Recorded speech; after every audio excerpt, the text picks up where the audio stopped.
talk about a breakout performance. This is obviously, I think it was Santiago called in, and Gary, you reminded me, right? Like Santi said that Teofimo Lopez would have a Gervonta Davis-like breakout moment. I mean, he did that in spades. Let's be honest here, and did it probably against a better opponent too, in Richard Commey. But he really iced him out early and often and quick within this fight, and he shut him down really quick as well within the first round. I said in the preview show that Commey's path to victory was to just back up Lopez. That once he gets that ball going, he's that guy that it's hard to get that ball to stop going and to stop hitting you. And Lopez, to his credit, was able to sort of start pushing Commey back rather quickly in the fight and made this more of a in the center mid-range fight where Lopez was able to sort of dip and slip off shots and counter. And obviously in the second round, caught him with that beautiful right hand off of the slip off the jab and dropped him, followed up, dropped him again. I mean, again, just one of the most impressive performances for a prospect I've seen in some time, to be honest. And also, I am fully on board for the Teofimo Lopez hype train. He is beating Lomachenko in April. Sorry, Lomachenko stands. Get over it. It's happening. It's happening. That generation turnover, it's happening. And I think we're going to see that in April. Guys. Stop crapping around because you think you know better than anybody else. No, look, I put a tweet out today saying like this sport is like sometimes can be fine margins, and the slow motion of the shot that put Commey down in the second round, they both threw basically identical right hands at each other. And Teofimo, maybe because of his youth, his hand speed was just that little bit more, but his accuracy was there. But it was a matter of centimeters before Richard Commey was landing the same shot on Teofimo. So things could have been very different talking about it today, but it didn't. And yeah, Teofimo then jumped on him, and it's impressive. But I don't know. Like I say, when I saw that, it could have been a double knockout if Commey landed his flush. He just I don't know. Teofimo did kind of slip off the shot as he was throwing his, so it's like he saw Commey's coming and he had the head movement, whereas Commey didn't, and that was the difference. So the accuracy, maybe the youth, like I say, with the hand speed, just to beat Commey to that punch. But yeah, the slow motion of the knockdown is insane. It could have been like I say, a double knockdown. But yeah, I was coming in here trying not to be the all aboard the hype train. But like Santi said, we looked at the Nakatani fight and felt Lopez struggled. Now I know there was family issues, all that going on, and maybe I don't think he was quite with nutritionists and stuff trying to make weight. That had been an issue, I believe. So it was kind of like, I don't know, he didn't look really impressive in that fight as much. You know, he had trouble with this guy who, in true Japanese fashion, lost the fight and retired there and then. But I don't know. I think time will tell. We'll have to see. But I think Lomachenko is still on another level skill-wise. For like setting traps, footwork, everything along those lines. Now, if he reduces Lopez to just looking for big shots, I think Lomachenko potentially would just have his way with him and really show true levels to this thing. But Lopez, on the other hand, might just have to land one, and he seems to have heavy hands. So it's going to be really interesting. But yeah, shout out to Teofimo Lopez. He'd done his thing off the back of we said, what have you done for us lately? Well, before this, didn't leave me. Well, it left me picking Commey in this fight, and there was a whole bunch of money came on Lopez late. He went from I think it all opened up. He was a minus 120, and he was like a minus nearly 500. But just before the fight, money came flying in on Lopez. But Yeah, great performance. I don't know if you've seen the little clip. I know you can't quite hear Bob exactly what he says, but he's trying to get Lopez's attention in the ring, and he's giving him like a full-on old school promoter speech. And at the end, you see him mouth the words like, "Now don't fuck this up." Like it was, I guess it was along the lines of, "Look, you wanted this, you've done this, you wanted Loma next. Now don't fuck," because I think Bob obviously like star-wise, I don't think Loma's panned out quite, on the star quality. As a greater fighter as he is, I don't think he's not a draw, really. It's not necessarily that. It's because I think you're right about that, but it's more that there's no big fight he can angle Loma for, because Loma topped out at 135. The Mike fight is out. And with Teofimo Lopez, if he beats Loma and he's at 22 years old, he's going to go to 140, 147 in the next couple of years. Going to go the other way. The amount of big fights that are available for Teofimo Lopez is going to just open up drastically. And he's make that fight with Haney sooner rather than later, so he could do it 3 times throughout their career. Yes. I had a couple of contrasting thoughts here on Teofimo. Well, not on Teofimo, but on Teofimo and the future. I thought the first round was pretty good. Good action. Both guys landed good shots. And then the shot came in the second, and that was it. They traded right hands. His got there first, and the fight was over. It happened, so the end result's the only thing that matters. He got the win by devastating knockout. But we didn't get to see him how he responded and how he reacted when he was tested, because he didn't have to be. But, if they fought again, that wouldn't happen like that. I wouldn't think. He's not going to catch him with that shot again in the second round. I still think he wins, though, but I get your point. Okay, maybe. But I wanted to see that. I wanted to see how he responded when a big, strong, world-class, world champion fighter was pushing him back. And he had no problems I don't think he won the first round, but he didn't look like a man against a boy. I thought it was going to be a big difference in physical strength. That wasn't the case at all. Sorry, quick note on that, because we were talking about the weight. Remember, I think on the preview show, whatever. And the Saturday morning weigh-in, they both weighed the same exact thing, the same exact level. So they both rehydrated to the same weight. But the IBF has the 10-pound or 10% max rehydration clause, right? Mm-hmm. Yeah, it's IBF, so they couldn't be more than 10 pounds over in the morning. They were 144, right?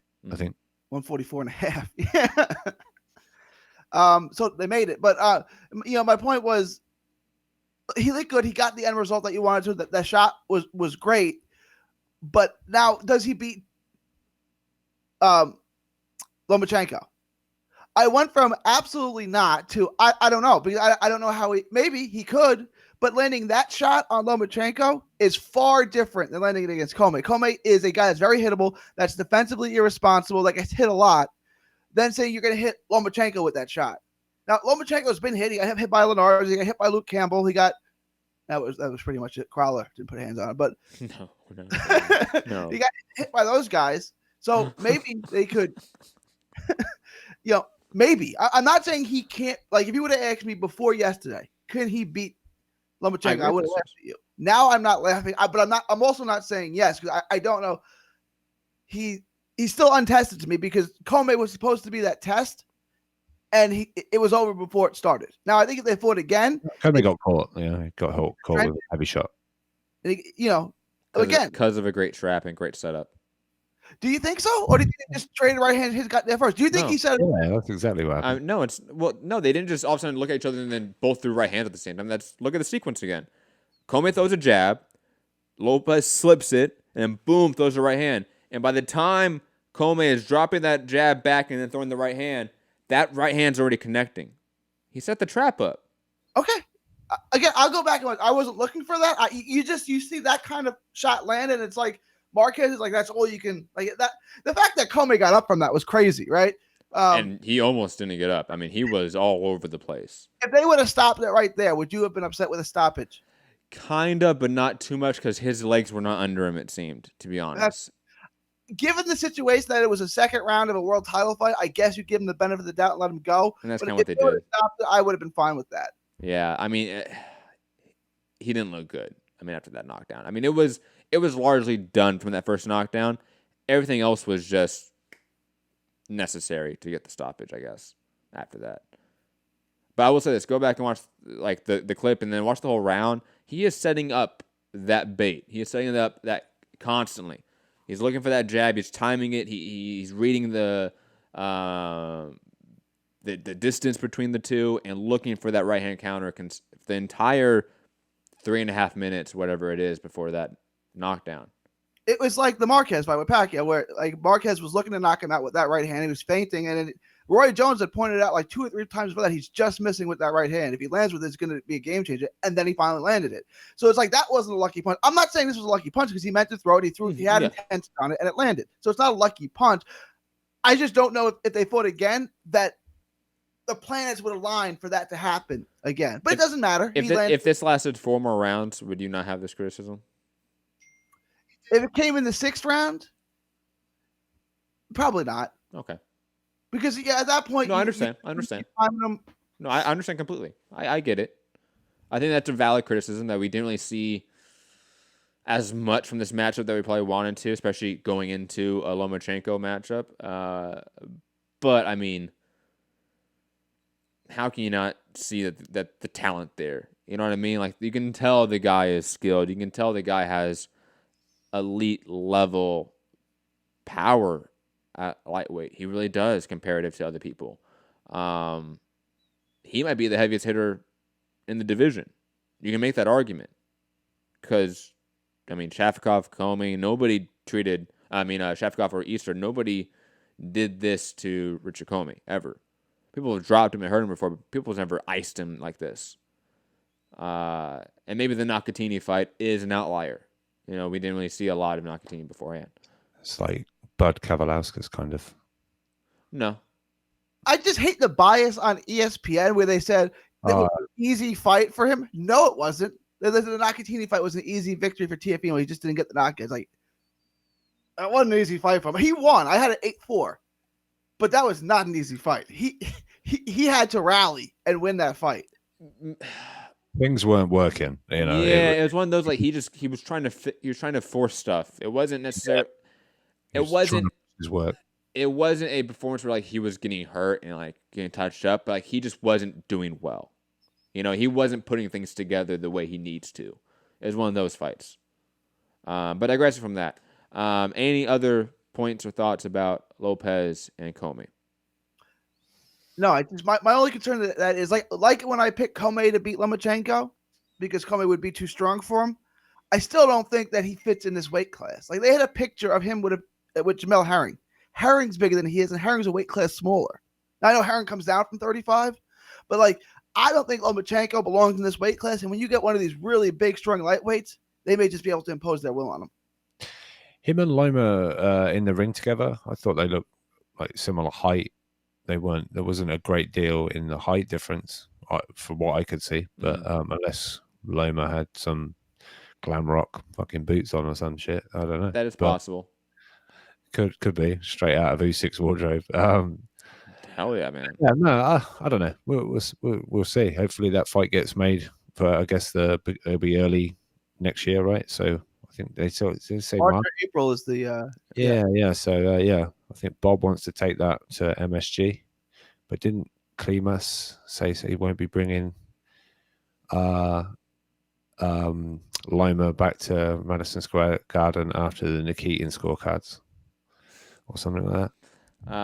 Speaking of that, Michael Conlon defeating Vladimir Nikitin via unanimous decision. And just for the sake of time, because we've already spent an hour talking about this card, I'm going to run through all of the undercard right now. George Kambosos Jr. defeating Mickey Bay via split decision. Josue Vargas defeating Noel Murphy via unanimous decision. Edgar Belonga defeating Cesar Nunez via first round TKO. Wow. He is looking... He's legit. Yeah, he's looking pretty good. And plus super middleweight is kind of one of those divisions that needs a lot of new talent, and it's quickly developing talent. We just had Melikuziev fight on the Ortiz Solomon card, and I mean, he looks fantastic. How young is Baranga? I'll check that in a second. And Julian Rodriguez defeating Manuel Mendez via unanimous decision. Guys, any thoughts on the undercard? Julian Hammerhands. I look good. He doesn't jab enough. He's gonna look great and beast on these guys, but like, there's no jab. Like, he barely jabs at all. And then, how do you say his name? Berdinger? Belonga. I'm not gonna get that right either. Berlanga? Yeah, perfect. No. Who's also 22 years old? You asked me. 22. Yeah, I looked that up. He's 22. Yeah, he might not be at 168 very long, right? Unless, I don't know. Maybe. Is this smoke and mirrors? Because he's knocked everyone out in the first round. He's 13-0, and he's fought 13 rounds with 13 knockouts. It's crazy. Is this for real? I mean, like, how far can this go where a guy hasn't been out of the first round yet? It's definitely going to stop eventually, obviously, and who knows when that happens, what it's going to look like. But, I mean, Keith Conley signed him up, and Keith Conley's one of the most influential and powerful people in the industry. I mean, to me, that's a good sign-off of talent, in my opinion. There seems to be a lot of the right people behind him. Whether that's a sign that he's more of like an industry plant, like you said, or that he's the goods, yet to be determined. But he's blowing everyone out. And the division kind of needs young talent, so I would like him to fight somebody that we know next. That'd be lovely. Yeah. The Porky Medinas, Dennis Douglas of the world that we've brought up for Melo Kuziev. Fight Kuziev next. Make it happen. Didn't Douglin retire? No, I think he has a fight lined up, doesn't he? I think he said if he lost his last fight, he was going to retire, and he kind of said he's following through with it, right? I thought he'll be back. Give him money. Anyway, thoughts on the Conlon fight, Rob? Yeah, I mean, he won. I think the scorecards were a little wide, but yeah, I don't know. I can't. I like him, but it's not like mega exciting. But for me personally, but no, he got another W. Keeps moving on. I think. Against Lance Pugmire asked him about where he'd be regarding world title shots to Bob Arum, and he said, "We'll see how things are going next year, but I don't know. We'll see." But yeah, I like Berlanga. He's sort of been on my radar. I think in the last few fights of his, he's good. I don't know, a 168 kind of Lopez, right? He's exciting, big knockouts, and I know it's early, but I mean, Lopez is a good boxer. Yeah, well, we'll see when this guy. Yeah, actually. Belonga seems kind of like a bruiser right now. Like it's hard to tell. Trust me. I got a question. Old eye on this. I know. Isn't Conlon ranked number 1 by the WBO? I would not be surprised. It is top rank. That means he's fighting Shakur. Well, no, we're going to get Shakur Warrington next, so that deal is pretty much done. Yeah. Okay, but I'm saying, like, if and Shakur's going to beat Josh Warrington. Yes. How would come against Shakur? How's he going to do in that fight? Not well. Not well. I thought this was Conlon's best performance. Like, he was sitting down a little bit more on his punches. He's a slapper. He reminds me of Calzaghe, like and not in a good way, right? Like, it's like there's no snap behind everything. Old combinations, just amateurs. Like, he's just looking to score more than you, and it's like this is not going to work against high level competition. He's not going to. I don't think he's a bad fighter. I just think this is as high as you go. Like, there's no more. He's the ceiling. Like, he's hit the ceiling for 4 fights by now, I want to say. I mean, I haven't seen improvement in a very long time from Michael Conlon.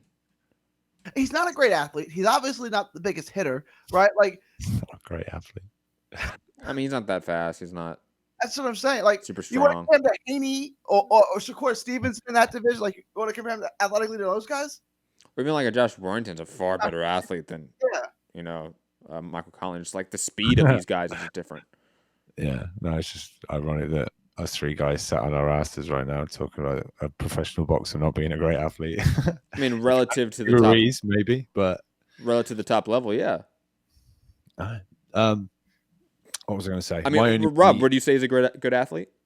Yeah. He's a good athlete for a guy at the schoolyard. Like, if you're picking teams, he's probably a good athlete. When you take it to the highest level and you're going to be fighting Shakur Stevenson, he's not such a good athlete anymore. It's comparatively, right? Like, you know who's a really good high school baseball player? need Me. to You define know what who's you a mean by terrible college athlete. baseball player? Me. There's levels to this. You know what I'm saying? Like, it is what it is. Like, yes, if we're So he's just a bad athlete because you said he's not a good athlete. Comparative to the top 10 of the division, yeah, he's not a good athlete. He's a bad athlete. Rob's old, but he's not old compared to planets in the galaxy. It's like comparatively. You know what I'm saying? No, Like, Rob knows. Rob is just it's Conlon, UK. They got What? Yeah, UK. What you? Conlon's got that old school stash. I mean, I think Rob likes that. You know, he just has to ride for his mans. I understand. Anyway, the my only final thought on this is: do we think this card peaked at the Lopez fight and dropped off before the main event? The numbers.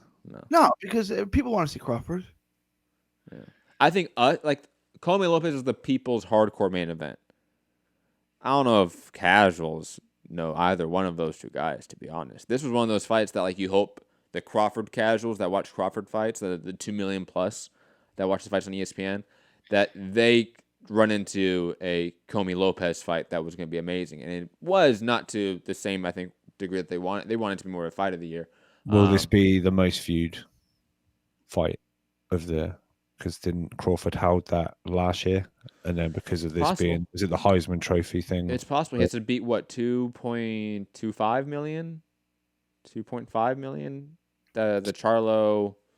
Okay, were you asking if this was going to be the highest ESPN show or the highest boxing show? Well, period? it's for sure the highest ESPN. For sure that, yeah.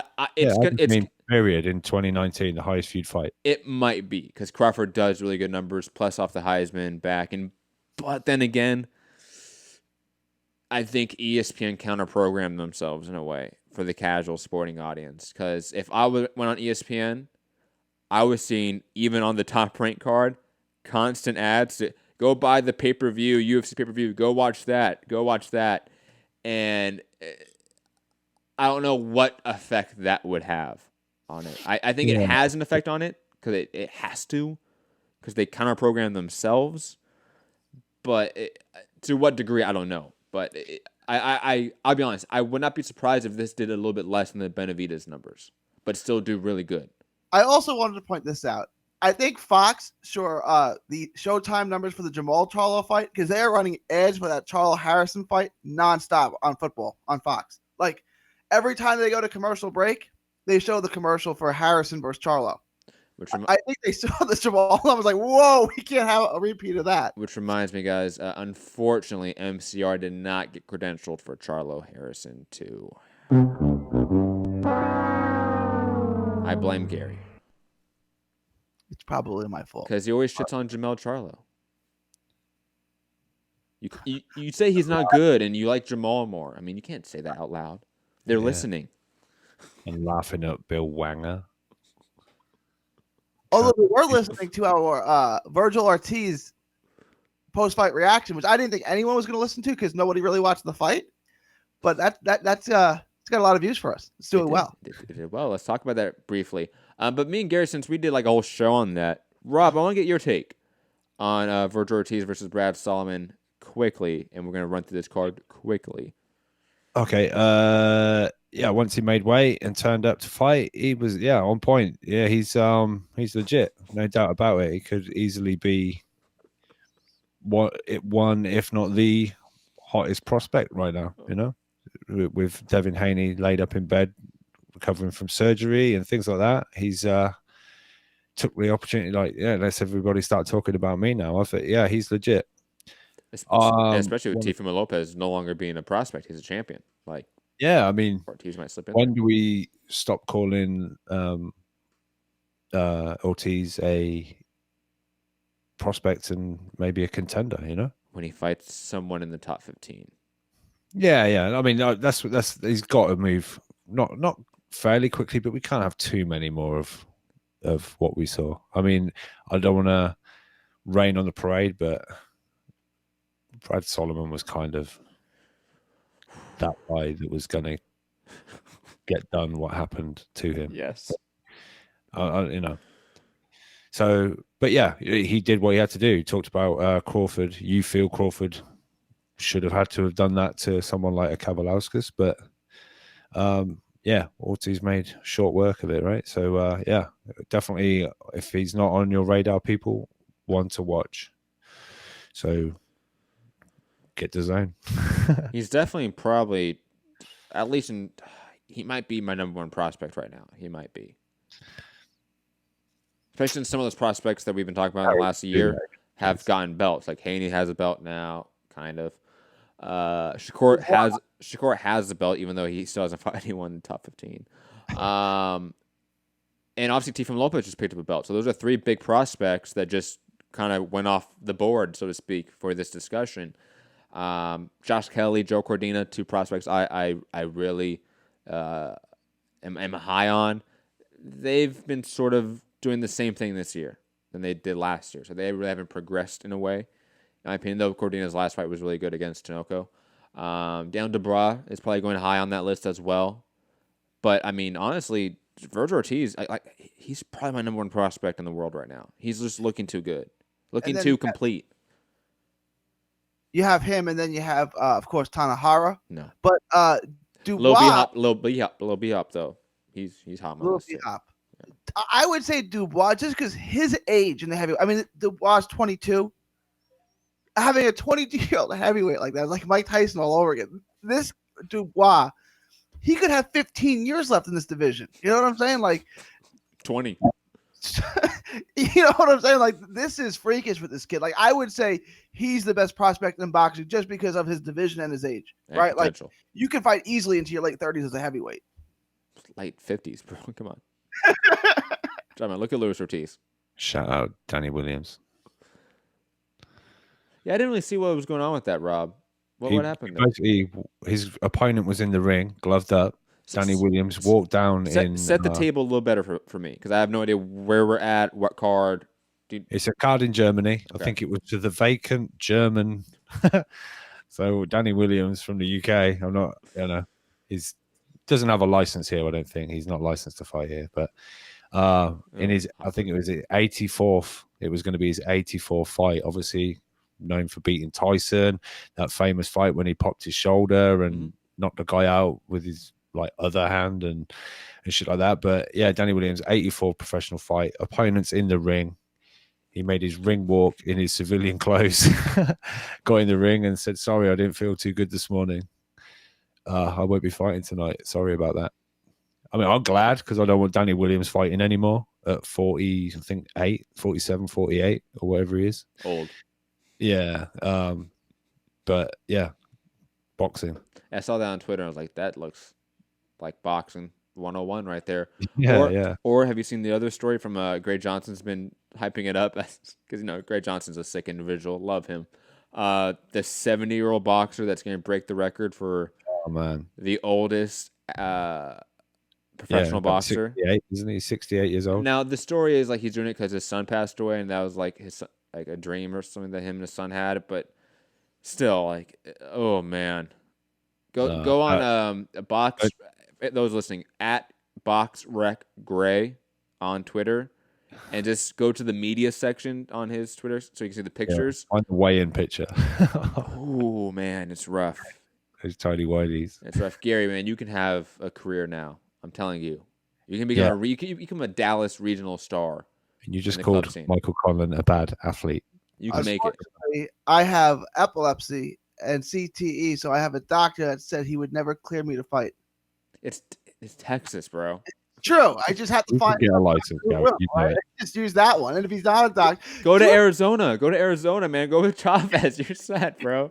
There was a doctor in El Paso that was signing off on fighters in Texas who wasn't a doctor. He was not a licensed doctor at all, but he was just signing it off as if he was a doctor and had official paperhead.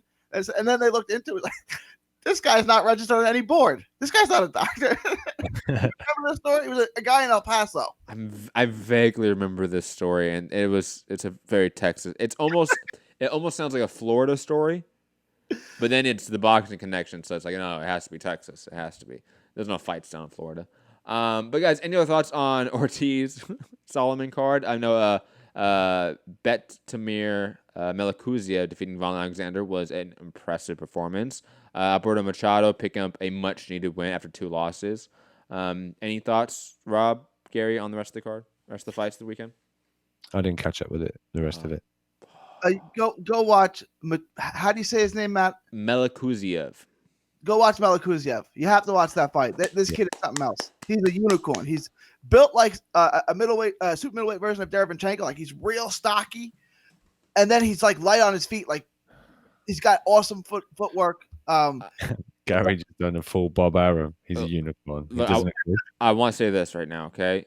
Gary's assessment of Melikuziev comparative to Besputin just reeks of hypocrisy. I don't. Okay. Did you watch that from the ago? The first put these fights. Hold on, Gary. For my sake, please. Okay, put these fights side by side on your computer screen one day, and just look at the styles of Besputin and Melikuziev, and think about how you your commentary on Besputin's win comparative to this one.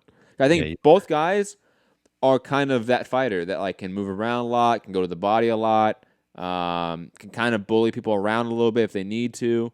I mean, Melikuziev is probably a little bit better. Like volume? Like high volume? Yeah. But Melikuziev, to me, has a little bit more pop, you can tell. He does a little more pop. Yeah. But, I mean, to be honest, they have similar styles.